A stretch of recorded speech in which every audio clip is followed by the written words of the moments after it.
간호법 제정안을 두고 의료계가 극심한 진통을 겪고 있습니다. 오늘 부분 파업에 이어 오는 17일에는 총파업까지 예고하면서 자칫 환자들의 피해가 커지지 않을지 걱정입니다. 무엇이 쟁점인지 그리고 향후에는 어떤 절차가 남아있는지 임주혜 변호사와 이야기 나눠봅니다. 안녕하십니까? 안녕하세요. 네. 의료연대가 부분 파업에 들어가면서 조금은 혼란이 약간은 있어 보이긴 하는데 일단 간호법 제정안을 놓고 좀 얘기가 많습니다. 어떤 법안입니까? 네, 간호법 제정안입니다. 간호법은요, 현행 의료법 안에 들어있던 간호 관련 규정들을 별도의 법으로 분리해서 새로 만드는 내용을 담고 있는데요. 결국 간호사, 전문 간호사, 간호조무사의 업무를 명확히 하고요. 간호사 등의 근무 환경, 처우를 개선하겠다는 목표를 갖고 있는 법입니다. 근데 현재 이 간호법의 제정을 놓고 그 안에 규정을 놓고 좀 해석이 분분한 상황입니다. 그렇다 보니 의료계가 두 부류로 딱 나누게 되었습니다. 간호법을 찬성하는 쪽, 그리고 간호법에 극렬하게 반대하고 있는 쪽으로 나뉘어서 지금 논쟁을 계속하고 있으면서요. 지난달 27일 이제 국회를 통과했는데 과연 이게 제정까지 갈 수 있을지 지금 굉장히 뜨거운 논란의 대상이 되고 있습니다. 예. 이제 뭐 코로나를 겪으면서 이제 의사나 간호사나 함께 고생하면서 그렇죠. 서로들 힘들게 해왔는데 일단 이 간호법 제정안을 놓고는 의사와 간호사로 나뉘고 또 의사 쪽으로는 간호조무사나 응급구조사 등 또 다양한 직역이 붙으면서 두 개로 나눠졌는데 보니까 가장 문제가 되는 게 영역 침범인 것 같은데 왜 이런 얘기가 나오는 겁니까? 그렇습니다. 처음에 이 간호법 제정이 논란이 되었을 때는요, 말씀 주신 것처럼 의사 대 간호사의 대립으로 보였습니다. 하지만 점점 이 내용이 커지게 되면서요, 지금은 단지 의사 대 간호사의 대립 구조가 아니라요, 반대하는 쪽에 이제 간호보조사, 그 외에도 대한응급구조사협회 등 다양한 직역들이 함께 이 업무의 범위를 놓고 좀 극렬한 다툼이 예상되고 있습니다. 결국 간호사의 업무 범위가 확대되게 되면서 이 간호법 제정에 따라 의사든 의사 나름대로 간호사가 의사의 지휘 감독을 벗어나 독자적으로 다른 어떤 지역사회에서 의료 행위를 할 수 있게 되는 것이 아니냐는 우려를 표하고 있는 것이고요. 간호조무사 그리고 응급구조사 역시 지역사회로 간호사들이 별도로 자신의 업무를 침해해서 다른 업무에 수행할 수 있는 길을 열어주게 되는 것이 아니냐는 우려를 표하고 있는 것이지요. 결국 이 간호법 반대에 한 목소리를 내고 있는 것이고 결국 영역 침범이 문제가 되고 있는 것인데요. 간호사 측에서는 이 영업 침범 우려에 대해서 다른 직역들을 부정하고 있는 것이 전혀 아니다. 그리고 현재 지금 공포되어 있는 이 간호법 제정안을 놓고도 지금 이 법만으로도 별도로 이 다른 직역과 충돌이 있는 부분이 아니다. 이거는 기우에 불과하다. 이런 입장을 표하고 있습니다. 이 간호조무사들의 입장에서는 자격 부분에 있어서 고졸 부분 현재 의료법을 그대로 갖고 오는 것 자체가 문제다라는 부분인 것 같아요. 그렇습니다. 이 네. 간호조무사 측에서는 이전부터 계속 의료법, 이 자격 제한 규정에 대한 문제 제기를 해온 상태였는데 사실 이 간호법에 그 간호조무사분들도 정확하게 적용이 되시는 오히려 당사자거든요. 그럼에도 이런 개정 요구가 받아들여지지 않고 오히려 그대로 기재된 부분이 또 문제로 지적되고 있는 것 같습니다. 결국 간호조무사는 자격을 이제 특성화고 간호학과 졸업한 사람 그리고 고등학교 졸업자로서 간호조무 양성교육을 이수한 사람으로 규정이 되어 있습니다. 그러니까 사실상 의료법과 동일하게 규정이 되어 있거든요. 네. 하지만 문제는 이렇게 어떤 학력의 상한을 오히려 규정해 둠으로써요. 현행 이 법하에서는 전문대 조를 한 사람의 경우에는 간호조무사로 일을 할 수 없게 되어 있습니다. 사실상 이 간호법이 제정되는 이유가 간호의 질을 높이기 위해서라면 어떻게 보면 더 고학력자들도 당연히 간호조무사의 업무에 참여할 수 있게 하는 것이 바람직하다고 또 주장을 하고 있는 거고요. 네. 이런 점에 대해서 강력하게 비판을 하고 있는 부분입니다. 예. 또 하나 가장 큰 쟁점이 바로 지역사회라는 부분입니다. 앞서서도 의사들의 입장에선 지역사회에서 간호사가 결과적으로 단독 개원이 되는 거다라는 부분이 있고 아까 간호조무사 같은 경우에도 지역사회에서 그러면 역할이 많이 나눠지고 축소될 수밖에 없다라는 부분인데 가능한 해석인지 궁금합니다. 굉장히 좀 특이하게라고 지적될 수 있는 부분이요. 네. 지금 1조부터가 문제가 되고 있는 겁니다. 이전에는 간호사들이 활동할 수 있는 그 곳이 이제 의료기관으로 한정이 되어 있었던 것이라고 볼 수 있는데 예. 지금 이 1조 조문을 좀 설명드리면요. 이 법은 모든 국민이 의료기관과 지역사회에서 수준 높은 간호 혜택을 받을 수 있도록 필요한 사항을 규정한다고 간호법에 나와 있습니다. 보면 사실 1조 같은 경우에는 이 법의 취지, 목적, 어떤 큰 내용, 큰 그림을 담고 있기 때문에 네. 별로 중요한 것이 아니냐 생각할 수도 있지만 지금 이 지역사회라는 단어 때문에 어떻게 보면 이 모든 논란이 시작됐다고 볼 수 있거든요. 예. 결국 이제 의사 측에서는 의료기관 밖 지역사회에서 그러니까 단독 개원 특히 지역사회 각종 센터 등등의 어떤 건립 내지는 이제 직접 이걸 운영하는 주체로서 의사의 지도 감독 없이 간호사들이 단독적인 어떤 행동을 할 수 있는 길을 열어둔 것이 아니냐는 지적을 하고 있는 것이고요.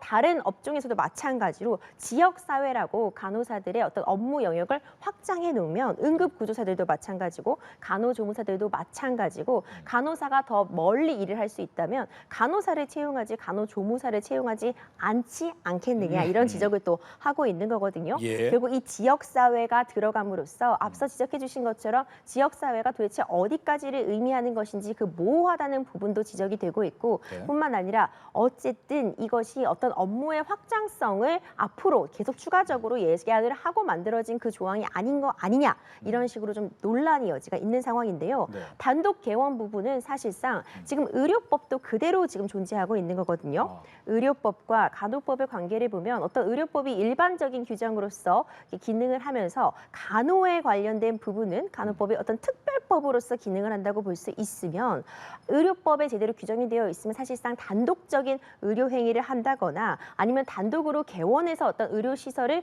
개원하는 거는 현행법하에서는 어려움이 분명히 있지만 예. 이렇게 조항을 열어둠으로 인해서 추가적으로 이후에 지금도 사실 어떤 종합병원이나 대형 병원에서의 어떤 의사들의 처우 환경 굉장히 힘들기 때문에 간호사분들이 다른 업무까지도 참여하고 있는 부분이 또 지적이 되고 있거든요. 이런 처우 개선이 아니라 오히려 영역을 확장시켜줘서 영역 간의 어떤 영역 다툼을 더 모호하게 하는 것이 아니냐는 지적이 되고 있는 것입니다. 예.